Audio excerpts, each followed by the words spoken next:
અલ્યા ભાઈ ખૂબ ટેન્શનમાં છું, ખૂબ ચિંતામાં છું. મને મારી ચિંતા નહીં, પણ અમે ત્રણ ભાઈએ જે ગરીબ પરિવારના ત્રણ ઘર બનાવ્યા છે એ કોમ હજી અડધે આવ્યું છે ને એ ત્રણ ઘર ઠાકોર સમાજના છે. કારણ કે એમને સમાજ બહાર કાઢ્યા, હવે અમે તો જાઉં ઘર પૂરા કરવા, તો એમને પણ સમાજ બહાર કાઢશે.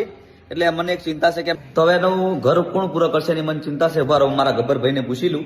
ગબ્બરભાઈ, જે આપણે ત્રણ ઘર બનાવીએ છીએ ગરીબ પર જે ઠાકોર સમાજના, હવે એ ઘર કોણ પૂરો કરશે? એટલે એ તો વિચાર્યું જ નહીં, પણ એ તો કો વાંધો નહીં. આ બસ છે ને આપણે બાર ગાડી પૂરો કરી આવશે. સમાજ સેવા વાળા ઘણા છે, તમે ચિંતા ના કરો અર્જુનભાઈ. એની શું કોઈ 10,000 લોકોના સાઉન્ડ સિસ્ટમ વાળાના પેટ ઉપર પાટો મારી રોજગારી લીધી છે, તો આટલું પૂરું નહીં કરી આલ. હા, તો સમાજને એક ખાસ અપીલ છે, જે અમને સમાજ બહાર કાઢ્યા છે એમને ખાસ એક એવી વિનંતી કરું છું કે અમારા જે ઘર ચાલુ છે હવે તમે ઘર પૂરો કરી આલજો. કારણ કે અમારાથી તો જવરાય નહીં, કારણ કે તમે અમને સમાજ બહાર કરી દીધા છે એટલે અમારે તો ના જવરાય. એટલે ખાસ મારી અપીલ છે કે 3 ઘર ગરીબ પરિવારના બની રહે છે એ તમે પૂરો કરી આલજો. બધાને જય બાબારી, જય રામાધણી, જય ખતમા.